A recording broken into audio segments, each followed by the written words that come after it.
Let's talk about this Jauan Jennings stuff, because this has been a story we've been tracking since July 27th, when Jauan Jennings first went down with a calf injury. Of course, a calf injury hindered him in OTAs, and he returned yesterday. The 49ers had a bonus practice where every team gets to practice on Monday as like a final tune-up before today. You get a day off.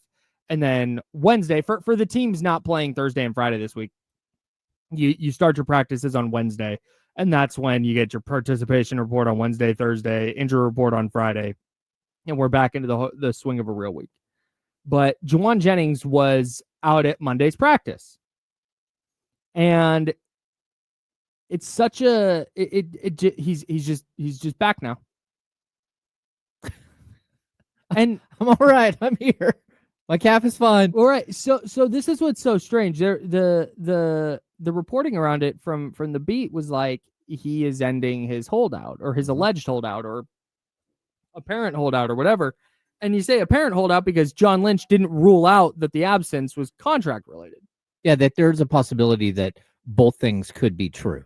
That he could have a calf injury and be unhappy about his contract. Right. Like he can be, and we've said this before. My guess would be that he was like, I'm not playing on this calf injury without a new contract.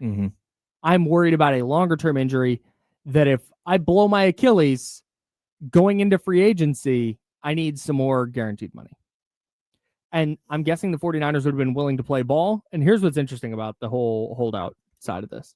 So we saw the report from Adam Schefter back in July that Jauan Jennings is unhappy with his contract and wants a new contract or a trade. And then silence. That's weird, right? Yeah. That's very, very strange. And it leads me to believe that Jauan Jennings and his agent, Drew Rosenhaus, one of the most powerful agents in the NFL, got together, and Jauan said, hey, this is a silly contract. I'm going to be the number 1 or number 2 wide receiver on this team this year. I need more money. And my guess is Drew Rosenhaus said, bet. Like, let's get the wheels turning on this. And then Jauan Jennings went, I want $25 million a year. And Drew Rosenhaus went, nope.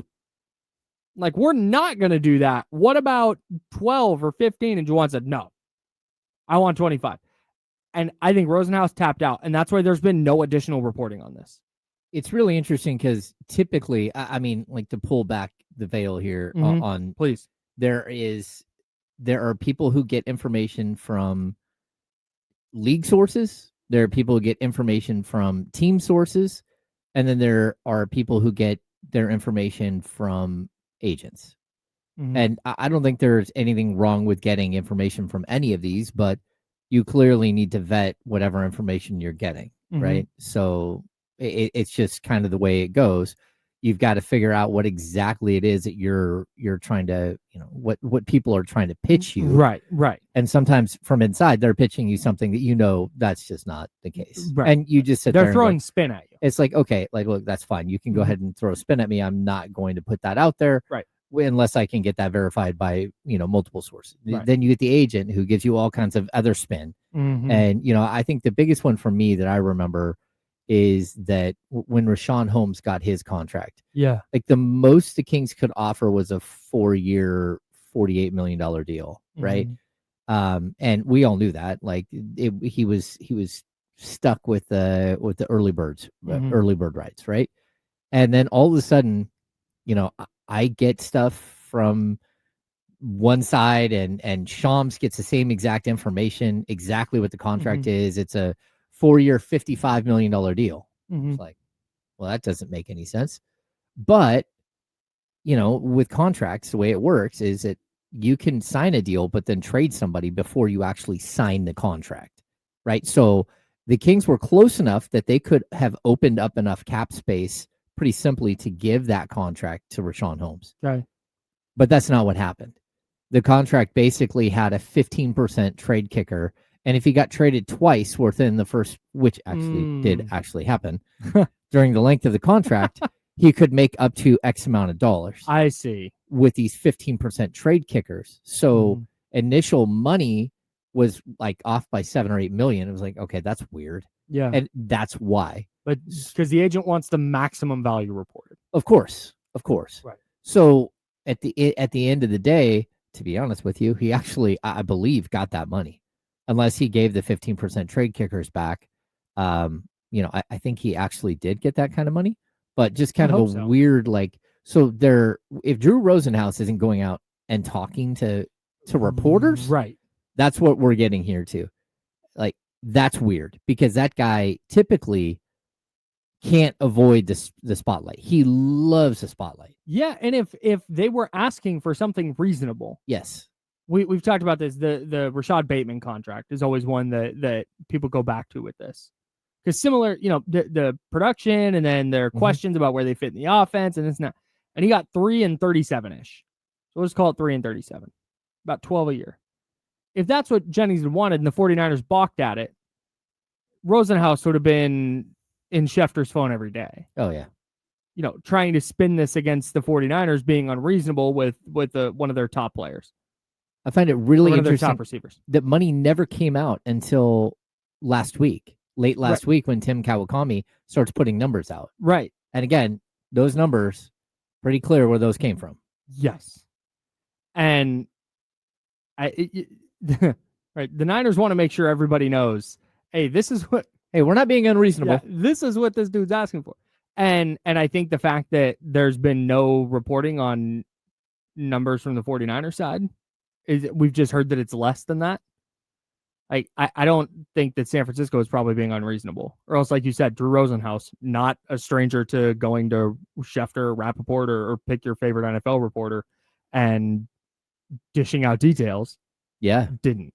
He's become less and less of a public figure over the last couple of years. But, I mean, you remember the TO stuff. I mean, he was so far out in front of it. Yeah. And that's happened multiple times with him, where he becomes as much of the conversation as the player he's representing. Sure. So the fact that there was just nothing, even if he wasn't out in front like that. Yeah. The fact that there was nothing is just, it's very strange to me. And I don't know. It's a pretty significant deal for the 49ers that Jennings is back on the field, because now all of a sudden, assuming he plays week 1, and again, we don't get a participation report for yesterday. So maybe he went through team stuff while reporters were there and then sat out the rest. I don't know. But when you look at the Niners receiving core with Jennings and Pearsall as the 1-2 in some order, okay, now whoever falls in 3rd, 4th matters a little less. The major concern with the 49ers receiving core was, if you remove Jennings, yikes. Yeah. Like there's a, I have very, very firmly been like, hey, a lot of this is going to be on Brock Purdy. Like, you got to play the hand you're dealt. But at some level, there has to be like a requisite talent level. Of course. And it's at the point that people are talking about Russell Gage, like Russell Gage is a Pro Bowler. It's like, man, Russell Gage hasn't played a football game since 2022. I have no idea what that dude's going to look like in an NFL game. Yeah, even like Demarcus Robinson. Oh, when Demarcus Robinson gets back, okay, that guy's never been a superstar. Like, what exactly do you mean when he gets back? Like, he's going to be some savior. Right. He's out 3 games for the DUI stuff, but like, it's not like you're getting back even like Rashee Rice when he gets back from his 6-game suspension. It's like, oh no, that guy's a stud. Right, he can go. Yeah, he's a Pro Bowl caliber wide receiver when healthy. Yeah. Yeah, so this is just weird. Yeah, Demarcus Robinson's going to be their 3rd receiver, and it's like, man, he's probably in a good receiving core. He's probably 4th, 3rd, 4th. 5th. You can lean on him a little bit here and there, but they're going to have to lean on him, I think, a lot. So it was kind of wild when Jennings comes back, and then all of a sudden you look and you're like, oh, okay, it's not so bad. Like, I think they're in an okay spot. Yeah, but one player who won't be joining their receiving core, or at least it doesn't sound like it, is Kendrick Bourne. And this is another funny thing from over the weekend. So Kendrick Bourne meets with the 49ers on Monday. And the common refrain from 49ers analysts, reporters, etc., was, well, if Kendrick Bourne signs, that's bad news for Jauan Jennings.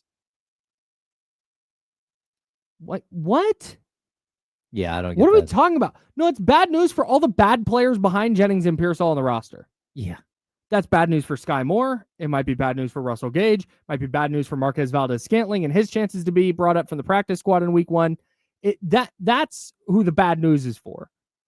If the 49ers are in a space that they're looking at Kendrick Bourne and going, yeah, he could replace Jauan Jennings, then they need to fire some people, because that's nuts.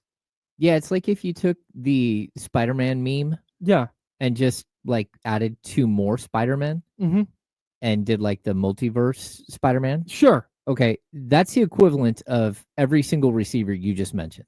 Yes. Gage, Demarcus Robinson, Kendrick Bourne, Valdez-Scantling. They're all the same dude at this point. Yes. They're all the same dude. Yep. They're like a 3rd, 4th, 5th wide receiver. And if you're a really good team, they might not even be on your team. Correct. Yeah, if you're really good, like Kendrick Bourne can be on your roster, but he's probably 4th, 5th on your roster.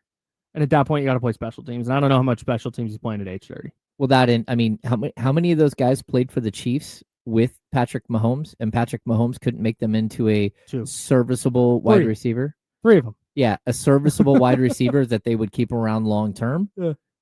Yeah, that tells you everything. Yeah, because Brock Purdy, I mean, doesn't matter how good he is, he's not Patrick Mahomes. No, so not even a little bit. Yeah. So I'm.